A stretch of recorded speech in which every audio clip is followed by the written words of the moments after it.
Iya, i- kenapa halo, nak? ini yang dari itu udah ngabarin, udah Iya, mau udah nanya yang mau jemput di Jakarta. yang di Jakarta Miss Yuni sendiri yang jemput. Iya, Miss Uni. Terus Miss, Mm-mm. eh, saya kan ada saudara di Jakarta. Mm-mm. Itu juga kakaknya Inel. Mm-mm. Terus saya bilang kalau apa bisa sama Miss Yuni, Miss. Boleh, boleh. Nanti jam 6 Boleh. nyampe di bandara ya nak ya. Jam 6 sore ya? Betul, jam 6 sore nyampe di bandara.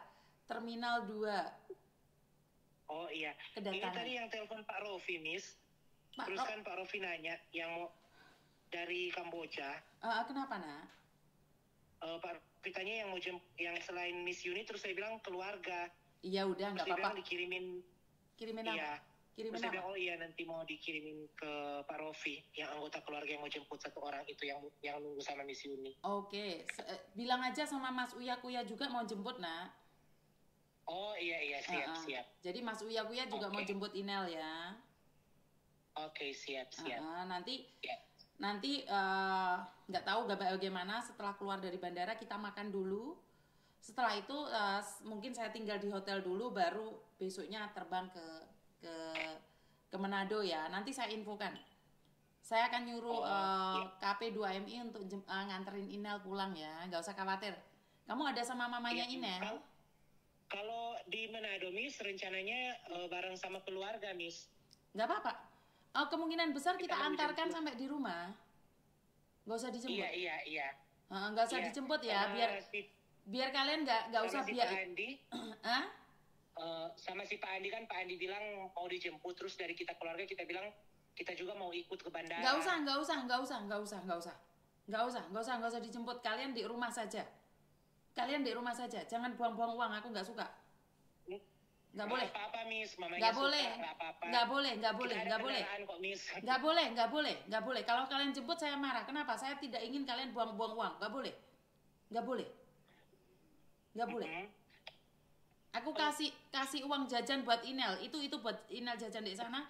Inel nggak boleh dijemput. Biar pemerintah yang nganterin sampai depan rumah. Nggak boleh. Nggak boleh.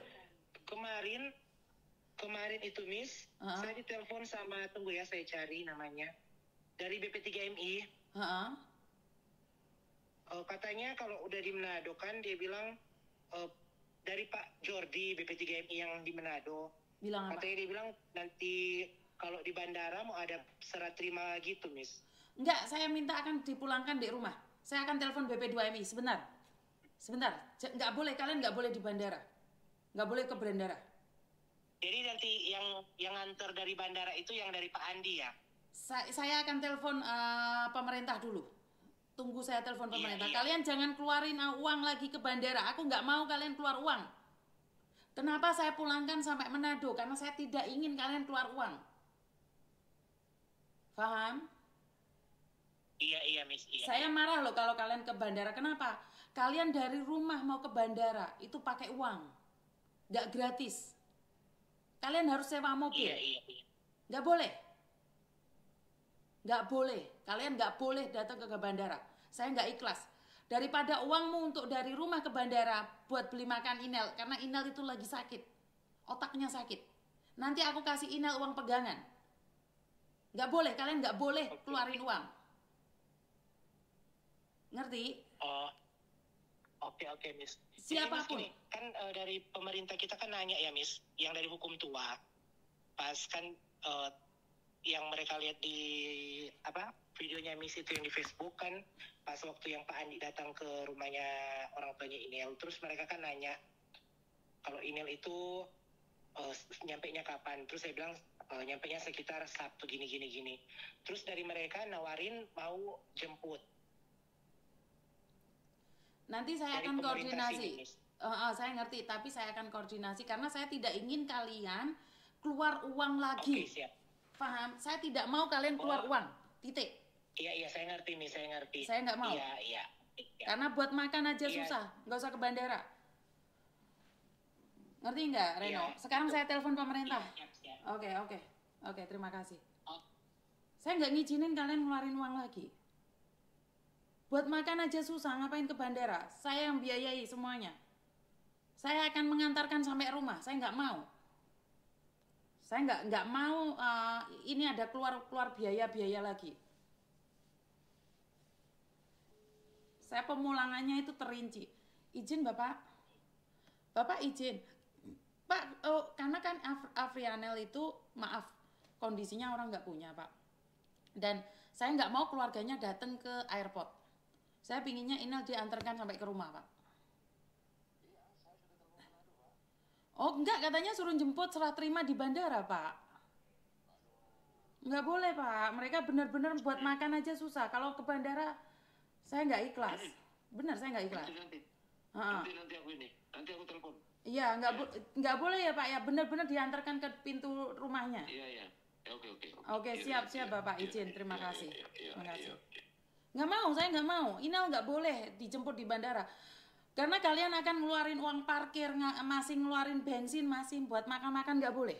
Nggak boleh. Inel saya antarkan sampai depan rumah. Nggak usah keluarganya keluar untuk menjemput. Tidak mau. Paham ya nyampe di sini ya? Saya bertanggung jawab dari Kamboja sampai depan rumahnya. Saya bukan berarti nyampe di Jakarta saja terus saya terlantarkan. Saya rela tidak pulang ke Hong Kong demi Inel. Saya nggak bercanda loh. Saya nggak jadi pulang ke Hong Kong itu gara-gara Inel dan Imran. Jadi saya akan antarkan Inel di depan rumahnya. Saya butuh video, saya butuh foto. Saya nggak mau Inel dijemput terus buang-buang uang lagi, nggak mau. Saya nggak mau. Jadi siapapun yang melihat kalau sampai Inel, keluarganya Inel berangkat ke Manado, bukan saya yang ngatur-ngatur ya teman-teman ya. Buat makan aja susah, bagaimana untuk ke bandara? Bukan ingin menghina atau apapun, kecuali ada yang satu orang mengatakan atau 2 orang mengatakan, 3 orang mengatakan bahwa akan dibiayai tanpa biaya 1 sen pun, termasuk makan keluarganya di perjalanan. Karena gini loh teman-teman, saya mati-matian memperjuangkan Inel untuk bisa pulang ke Indonesia dengan biaya saya secara pribadi. Tiba-tiba saya terlantarkan di depan pintu. Enggak. Saya enggak seperti itu. Saya enggak basa-basi dan saya enggak suka drama-dramaan. Sampai di sini paham ya? Makanya saat si Jovan bercanda dengan saya benar-benar enggak nyambung. Saat Jovan bercanda dengan saya, saat keluarganya Jovan ngajak drama sama saya nggak nyambung karena otak saya tidak pernah licik. Otak saya apa yang saya sampaikan akan saya sesuaikan dengan fakta dan data. Saya nggak mau bersandiwara atas penderitaan orang lain, nggak. Sejahat-jahatnya Jovan, saya masih berpikir bahwa Jovan adalah manusia biasa yang bisa melakukan kesalahan dan tobat. Tetapi Jovan sudah bermain dengan saya. Bahkan saat dia harusnya fokus dengan kasusnya, saat dia harus fokus dengan penyelesaian masalahnya, dia sibuk klarifikasi, validasi. Padahal dia bisa pulang nyampe Jakarta. Jakarta katanya papanya yang akan jemput. Maka dia bisa pulang bersama papanya ke Manado. Itu selesai, urusannya selesai. Sama kayak Inel, keluarganya Inel nggak ada drama sama sekali. Keluarganya Inel tidak pernah telepon saya. Dia cuma Reno itu telepon saya, Miss bagaimana Inel? Iya masih dalam perkembangan, nanti kalau udah ada aku yang akan telepon kalian. Saya yang beliin tiket. Omongan saya bisa dipegang mbak. Kalau saya sanggup, saya bilang sanggup. Kalau saya bilang nggak sanggup, saya tidak sanggup. Bisa difahami nyampe di sini ya. Jadi buat Jovan ngajak bercandanya nggak kayak gini. Lihat, Tuhan tunjukkan dengan cara Tuhan. Tuhan itu baik kok. Tuhan itu memberikan satu kenikmatan buat kita. Tinggal kita mampu bersyukur nggak sih? Tinggal kitanya mau bersyukur atas apa rencana Tuhan. Jika saat itu engkau datang dan meminta maaf kepada keluarga Natasha, kita bergandengan tangan bagaimana mencari donasi.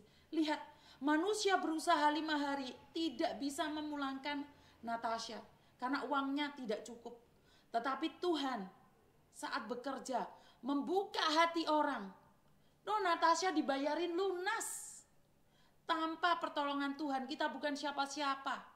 Kita nggak ada. Natasha 1 bulan udah viral. Itu karena Tuhan masih belum izinkan. Tuhan ingin membuka lembaran-lembaran busuk yang ditinggalkan oleh orang-orang yang menyakiti Natasha. Tuhan ingin kasih tunjuk siapa yang bajingan dan siapa yang busuk.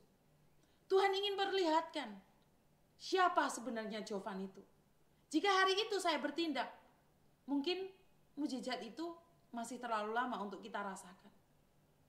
Tetapi saat kita percaya, berdoa, berusaha, Tuhan turunkan mujizat. Banyak orang yang bilang, sehabis badai pasti ada pelangi. Terus mereka ngomong, mana ada pelanginya, ini saya badai terus. Ya karena syukurnya kurang. Gak percaya. Saya mengalami kecelakaan yang begitu dahsyat, kaki saya patah. Saya nangis sama Tuhan, Tuhan kurang baik apa aku ini? Kenapa engkau cobain aku? Kakiku patah. Saya ada di ranjang 2 bulan. Kenapa dokter tidak mengoperasi saya? Tuhan jahat, Tuhan tidak memberikan kemuliaan pada saya, padahal saya melakukan yang terbaik. Ternyata, kenapa saya tidak bisa dioperasi? Di balik bencana itu, ternyata saya memiliki kanker getah benih. Seandainya hari itu saya tidak mengalami kecelakaan, mungkin tiba-tiba saya meninggal dan saya berburuk sangka pada manusia. Kemungkinan saya disantet nih, disantet itu, disantet ini. Mungkin saya diteluk sana, teluk sini. Padahal itu bukan. Saya punya kanker getah benih. Jadi kenapa? Setelah saya tahu saya memiliki kanker dan saya harus dioperasi darurat, saya bilang sama Tuhan, terima kasih Tuhan, Engkau patahkan kakiku. Dengan cara kakiku patah, aku tidak bisa jalan-jalan kemana-mana. Aku hanya bisa berdoa, bersyukur, beristirahat. Ternyata Engkau berikan satu petunjuk, saya memiliki kanker getah benih.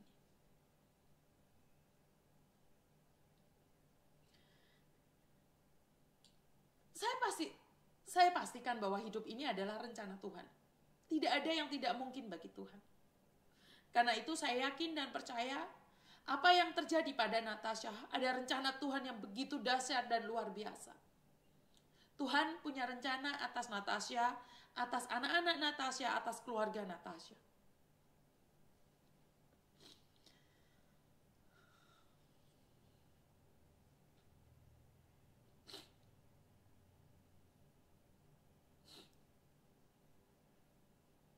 Karena itu saya tidak pernah mengambil keuntungan atas musibah orang lain. Saya pernah mengalami hal yang sama. Saya pernah ada di ranjang selama 2 bulan. Karena itu saya bisa marah-marah, bisa misuh-misuh, tetapi saya juga bisa bersyukur. Saya pernah mengalami koma yang dimana saya sudah tidak tahu lagi antara hidup dan mati. Karena itu saya selalu bilang, jika saya menolong orang, saya tidak peduli agamamu apa, sukumu apa, dan kamu dari mana. Saya tidak peduli kalian dari mana dan seperti apa. Walaupun semasa hidupmu kamu pernah komen jelek di media sosial saya. Saya menemukan orang yang saya pulangkan jenazahnya semasa hidupnya itu komen jelek sama saya. Saya tidak marah. Tuhan izinkan menguji hati saya. Apakah orang yang sudah menyakiti saya, orang yang sudah menghina saya dan meninggal, apakah saya akan mencaci maki jenazahnya? Ternyata tidak. Saya tetap memuliakan jenazahnya. Saya tidak pernah membongkar aibnya. Saya tidak pernah mengatakan apapun padanya. Kenapa? Karena suatu saat saya pun menjadi calon jenazah. Jadi saya tidak marah dengan makian orang, hinaan orang. Saya cuma bilang satu, jika saya dikasih kesempatan dan umur panjang, saya akan melihat dan menyaksikan siapa dia.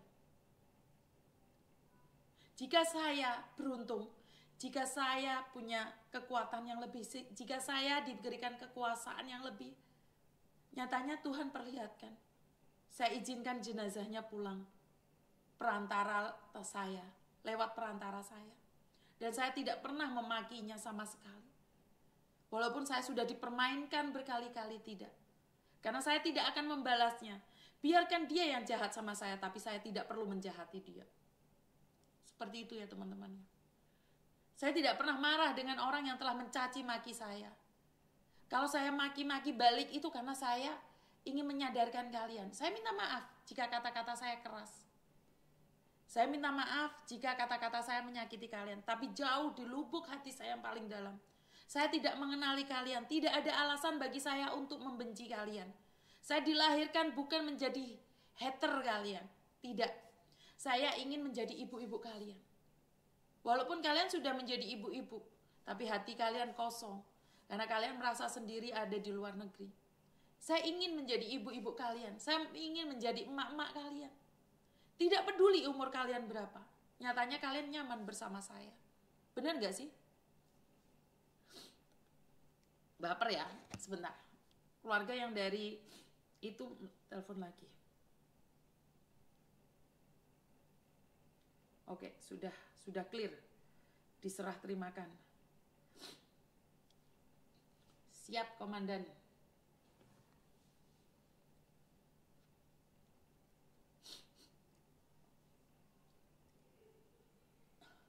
Maaf ya teman-teman ya, saya baper ya.